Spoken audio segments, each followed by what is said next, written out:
All right, today we are starting a big chunk of Unit 1 on summary statistics for quantitative data. Thank you, Kenny.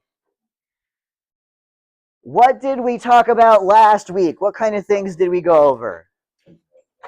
Discrete data. What about discrete data? What do we do for it? We identify the graphs like stem plots, bar graphs, line charts. Very good. We talked about graphing methods. We talked about frequency tables. So tables and graphs, ways to visually display and organize our data. Now we're going to talk about summary statistics, which take a big data set and characterize properties of it with a single value. This specifically only works with numeric data. I can't do this with things like hair color and eye color because it involves calculating numbers. Today we're going to talk about measures of center, which are what they sound like. They measure where the middle of a data set is. And there are several measures of center. We're going to focus on the big two, the most common values used for statisticians. We're going to start with the median. Raise your hand if you've heard of the median before. Decent chunk of the class. Very good. Some point in Math 1 through Math 3, that should have come up during your stats unit. The median is the middle number in a sorted list. If I had my pen working, it is.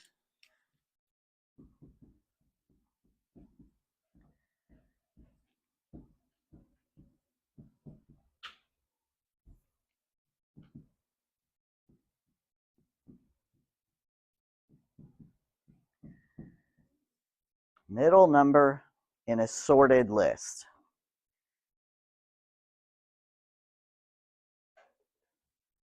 And the important thing to know about the median is that in order to locate the middle number in a list of numbers, where all I'm doing is literally counting which thing is in the middle, I care about how many numbers are in the list. I don't actually care what those numbers are. This guy only looks at location.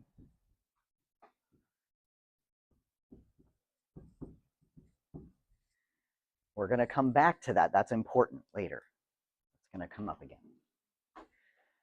To find the median by hand, the first thing we have to do is sort the list, because that's part of the definition of the median. And once it's sorted from smallest to largest, we're going to go through that sorted list and cross off values starting at the outside and working our way inward in pairs. We keep going till we get to the middle. Yeah?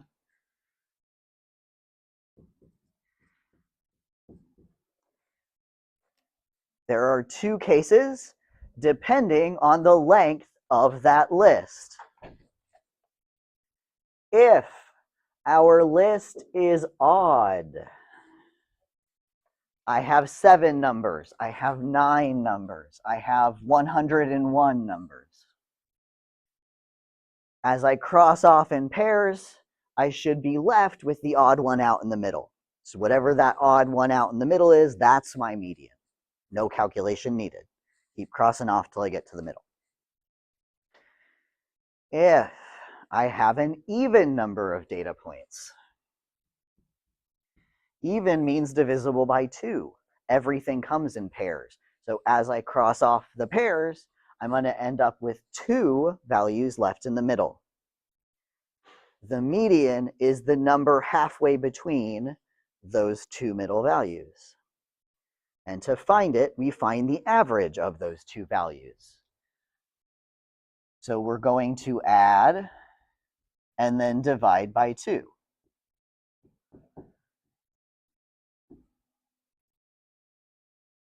If my middle numbers were 10 and 12, 10 plus 12 is 22.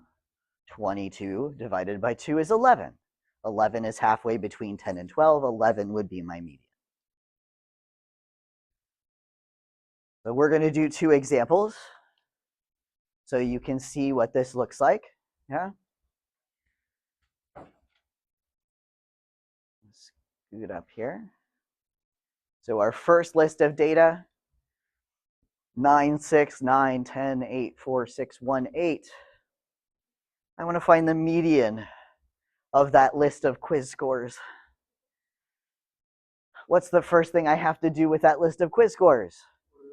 Order it. Yeah, I got to sort them from smallest to largest. So I'm going to go through that list. Smallest is a 1, and then a 4, and then I see 2 6s. I see 2 8s. I see 2 9s, and then I see a 10.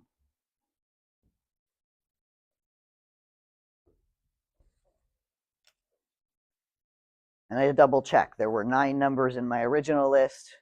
There's 9 numbers in my sorted list. I probably got them all in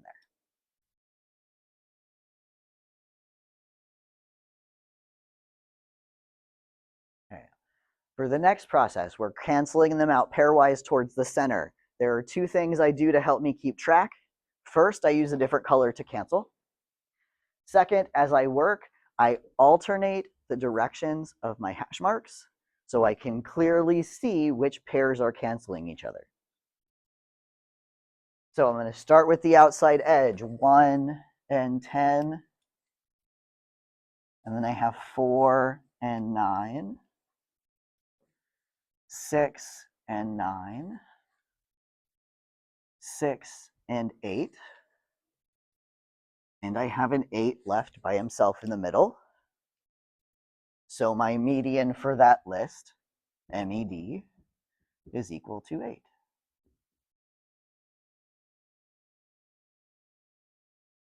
That's it. Yay. Not too scary for short lists of numbers. Later, we'll learn how to use our calculator to find it for longer lists of numbers. But I want us to try it again for data set B. 1, to get practice. 2, because we're going to compare these 2 data sets in a minute. First step for data set B, what do I have to do, Eileen?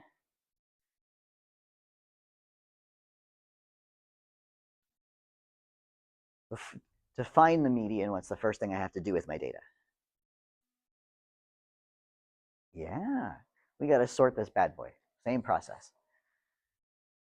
So 1, I see 3 2s, 2, 2.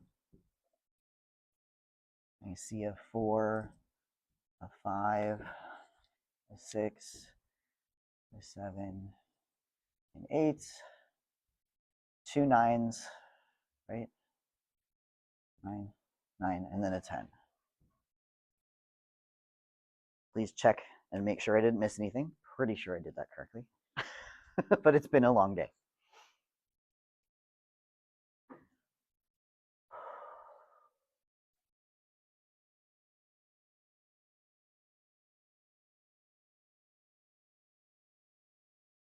All right, Vanessa, what do I do next?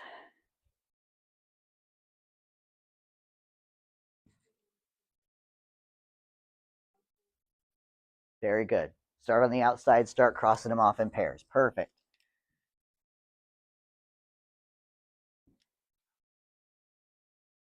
You'll notice I work quickly because I've done this a long time. The more you practice, the faster you will get.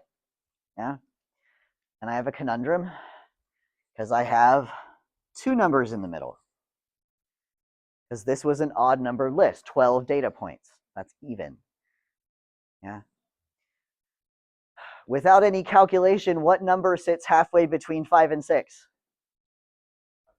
5.5. So even without the averaging, I kind of know what I should get. But to calculate, you take those 2 numbers and add them and divide by 2. So 5 plus 6 is 11. 11 divided by 2 is 5.5. Is 5.5 a number in the original list? No. Sometimes the median won't be a data point, and that's okay. Matter of fact, more often than not, when you have 2 numbers in the middle, it's going to be a number that's not in your list, and that's okay.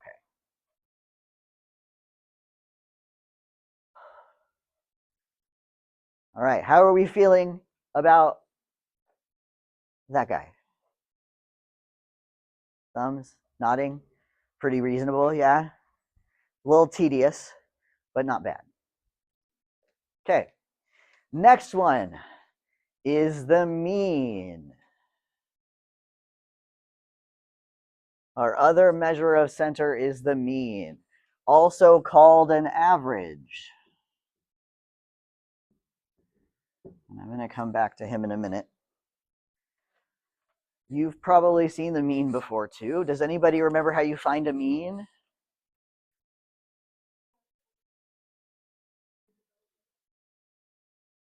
Very good. Add everything up, divide by how many data values you had to begin with. Yeah. Perfect. Unlike the median that only cared about location, this guy is going to equally weight every single data value. If I take one data value out and replace it with a different number, my mean is affected in a way that my median is not. So this guy looks at all of the data points.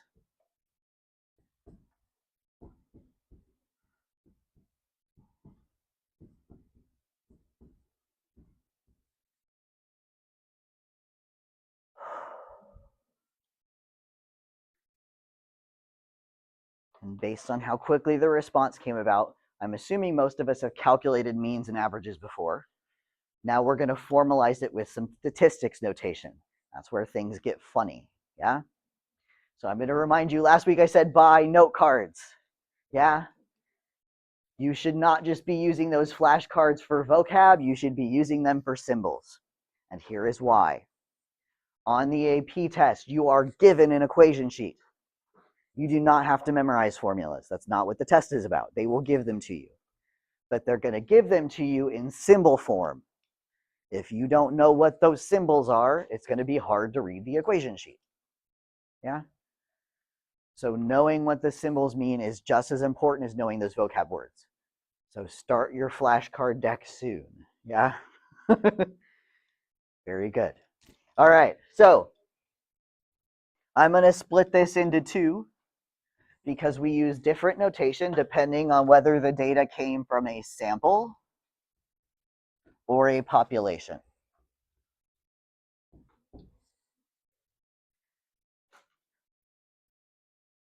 The way we do it is the same. Add up all the numbers, divide by how many there are. But the symbols are going to change.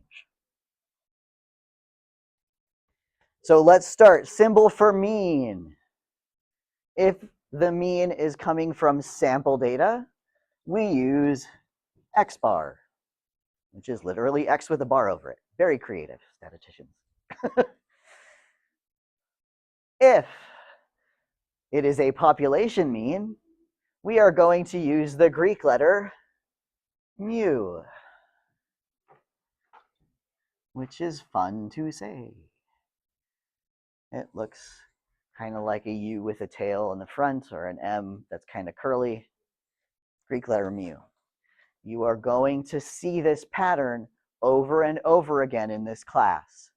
When we are talking about stuff that is being calculated from samples, more often than not, it's an English letter. We're talking about stuff that was calculated from a population, usually a Greek letter.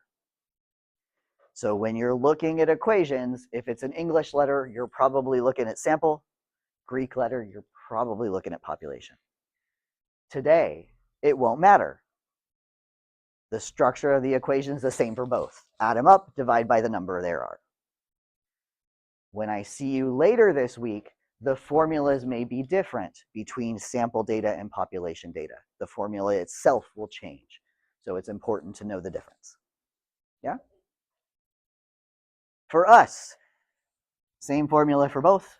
We're doing the same thing. We're adding and then dividing. Dividing means I know I'm going to have a fraction. I know the top of that fraction is a sum of a whole bunch of data values. x1 plus x2 plus x3 plus x4 plus however many data values I have in my list. I don't want to write that out because I'm lazy, yeah? So I need a shortcut to tell people to add a bunch of stuff together. I'm going to use sigma. And I see some people grinning. You may have seen that in a science or math class before. Sigma means sum. That symbol is telling me to add up a bunch of stuff without having to write out a long string of addition, because I'm lazy. Sigma means sum. What am I adding together? The data values. We represent those with x's. So x is just a data value. We're going to add all the data values together.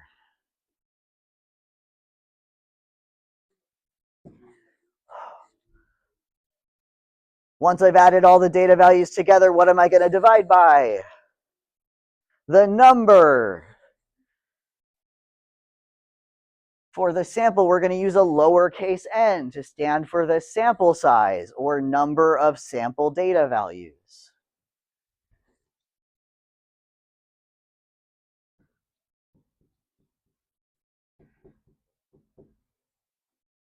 On the population side, I'm dividing by the population size. I don't want to use quite the same letter. So instead of lowercase n for population, we use capital N.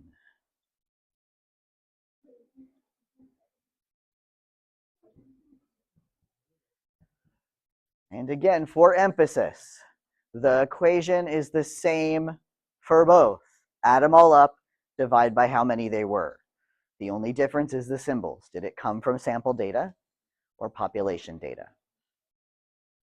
If you are not told, you should assume that it's sample data. That's the most common, right? Interviewing everybody in the population's hard. So if they don't specify between, assume this. If they do specify, make sure you're in the right box. Yeah. Okay. Let's do it. Deep breath. We got this. All right. Same data sets we used for median. Now we're going to calculate the means. Yeah. I'm going to do the first one. I'm going to let you guys do the second one. In that example, as you're looking at that example, do you see sample or population anywhere in that word problem? No. So we're going to assume sample data. So I'm going to write my mean as x bar. And I want a big, long fraction because I need to add all of my data together.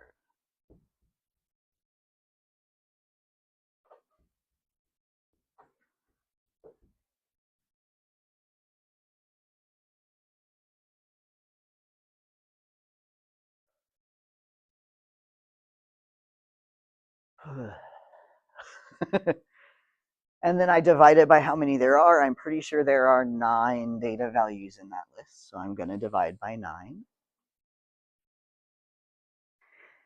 If you are doing this calculation all at once on a calculator, it is important that you put parentheses around the numerator. Your calculator is not smart. It will follow PEMDAS literally, meaning if I didn't put parentheses there, it's going to divide 8 by 9 and then add that to the rest of them, because PEMDAS says I need to do division before I do addition. So parentheses tells it, do the thing in parentheses first, addition first, and then divide. Please assume that the calculator's dumb. Be very explicit with it. Okay, so when you do this on your calculator, if I remember correctly, you should get 6.77777777778. Yeah? Nodding your head. Very good. So we should get, when you write down your answer, you generally round to 1 more decimal place than you were given in the data. Our data are whole numbers. I'm going to add 1 decimal place to the end. So 6 point something. And 77777 rounds up to 0.8. So I would record this as 6.8. 1 more decimal value than the data I was given. A note about AP testing. and testing in this class. This is not a class about rounding. If you round to the wrong decimal place, I'm not going to dock points from your tests. As long as you've shown appropriate work, the AP board is not going to dock points from the test. Yeah. So I'm sharing this with you because that is good statistical practice. They're not going to dock you if you forget. Yeah. Good. Okay, next one. I'm going to give you guys just a minute on your calculators. I want you to find a mean for the second data set. Mean for the second data set. I'll zoom in so you can see those numbers more clearly.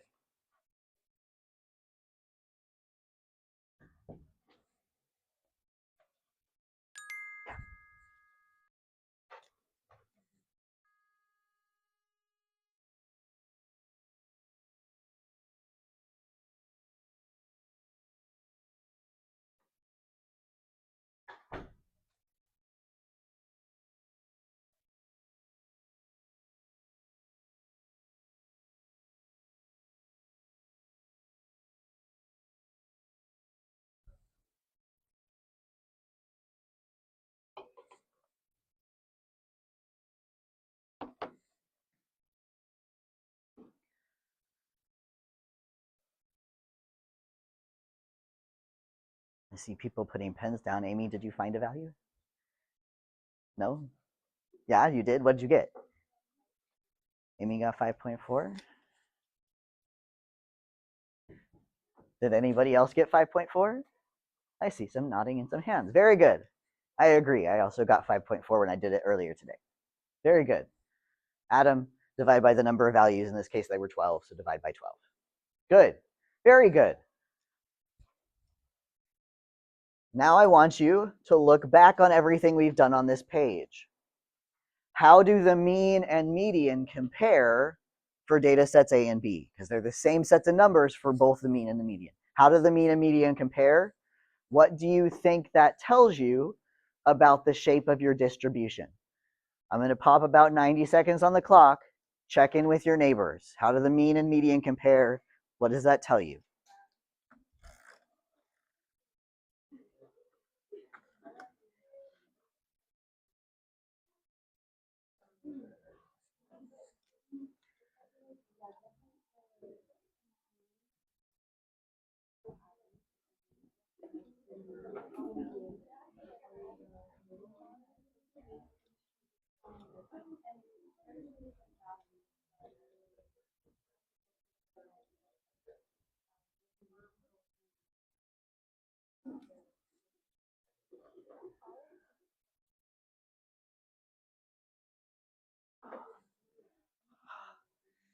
Getting old sucks. Everything hurts.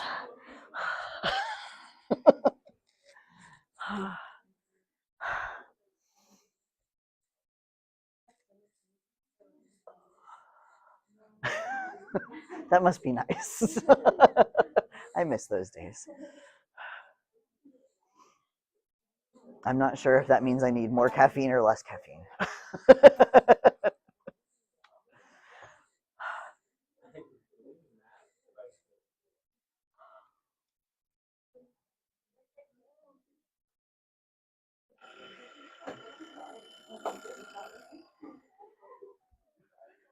All right, Sophia, for data set A, how did the mean and median compare? What did you notice? Mm-hmm.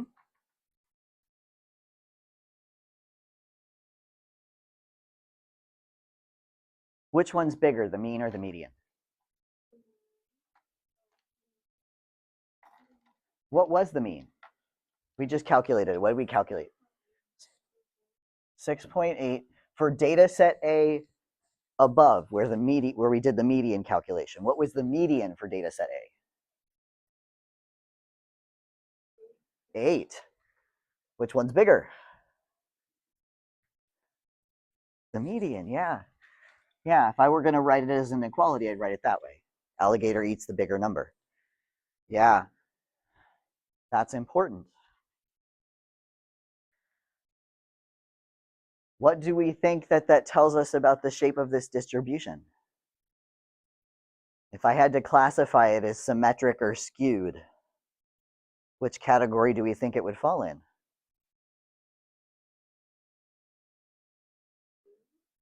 Yeah, I think so too. Because if it was symmetric, everything would be piled on top of each other, and it's not. That's a pretty big difference. That's a noticeable difference. Specifically, I have a sneaking suspicion that this guy is left skewed. Because this arrow, when I compare mean to median, points to the left. The mean is to the left of the median. The mean is being pulled to the left by that one in the data set that was a lot lower than all of the other data values. So that one is pulling that data down, making that long tail to the left skewed. Yeah. All right, next data set. Jacob, what do you got? What do you notice about the mean and median for B? For B, the mean is 5.4, and which is a tiny bit smaller than the mean, 5.5. This is 5.5. Compared to the difference here, do we think that difference is important? Not as much. I would say as a statistician, those are about equal, because this was 5.4 something, meaning it wasn't very far from 5.5. Those are approximately in the same place if I were to plot them on a number line from 1 to 10. Almost right on top of each other. Symmetric or skewed? Probably symmetric, because those measures of center are right on top of each other. Yeah.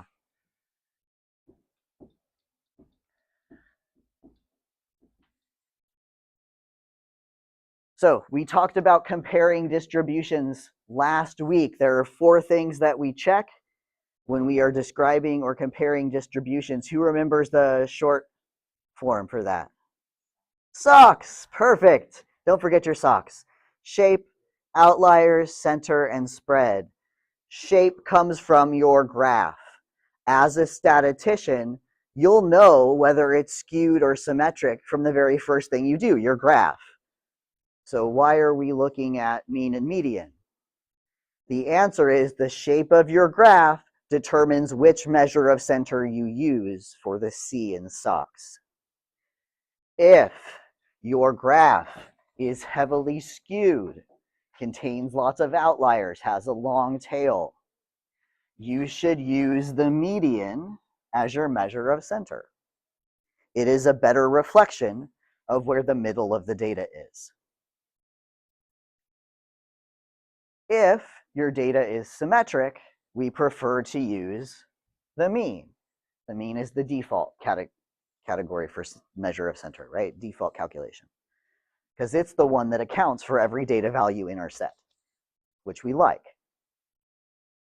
The reason that it makes a difference, for example, if I am looking at the salaries of NBA players, there are a handful of big names who make lots and lots of money playing in the league. Does everybody in the league make lots and lots and lots of money? No. There are the newbies who are bench warmers.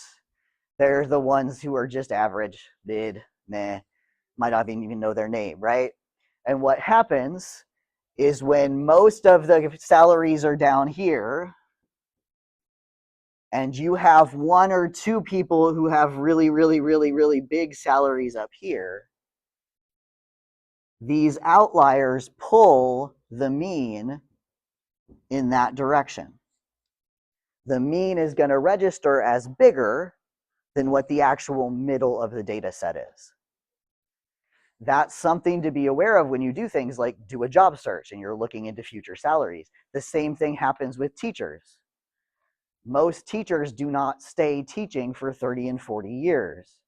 If you do teach for a long time, you work your way down that pay scale. And as you get more degrees, you work your way across that pay scale. So a handful of teachers who've been in a district for a long time, been in a classroom for 20 years, have multiple graduate degrees, our salaries are going to pull that mean up, and that mean won't be an accurate reflection of what your typical teacher earns. So things to keep in mind when you're looking for data, if you know it's likely to have outliers in it, look for the median and not the mean. The mean will be misleading. Good. Okay. We got about 10 minutes. Perfect. So I want to do two more things. First, we're going to answer this question down here, which is what is the difference between a statistic and a parameter? And the answer is actually really simple. A statistic comes from sample data. X bar is an example of that. X bar is a sample statistic. Parameters come from population data.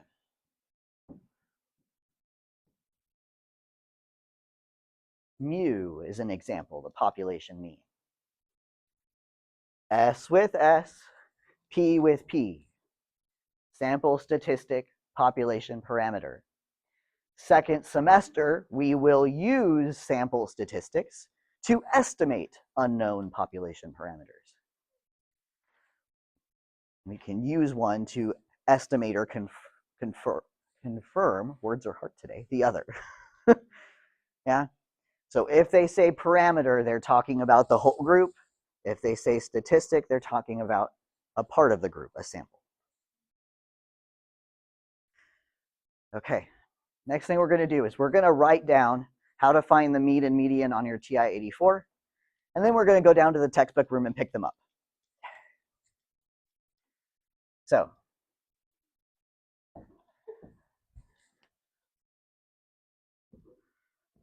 on a TI-84, to calculate things like the mean and the median, the first thing you're going to do is you are going to press the stat button. Because there is a button in the middle of the calculator towards the top that says stat, S-T-A-T. That is your new best friend. Once you've pressed stat, then you're going to press enter. And it is going to take you to a list menu. Should look like a spreadsheet, just like if you opened Google Sheets or Excel. Should say L1, L2, L3 across the top. You're going to put your data in L1.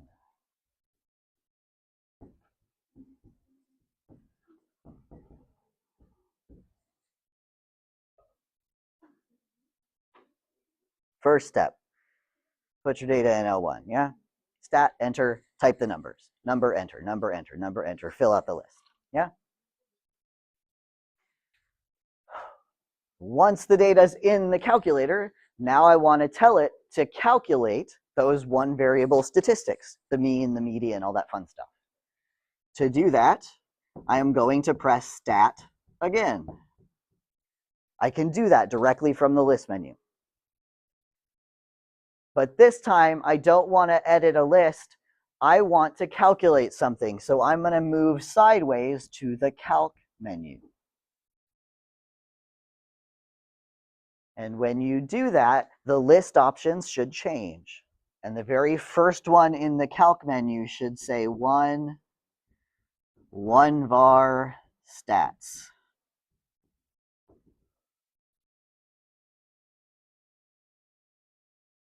That is your new best friend. That is going to calculate every summary statistic you could possibly think of and need for Unit 1. And we're going to use those over and over and over again for the rest of the school year.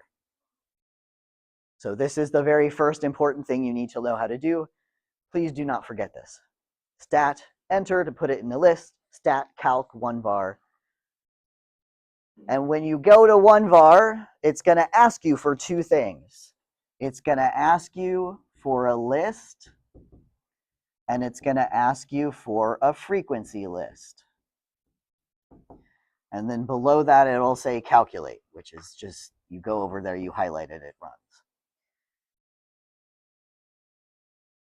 For list, I need to tell it where I put my data. I put my data in list 1. I need to pull L1 up on my calculator.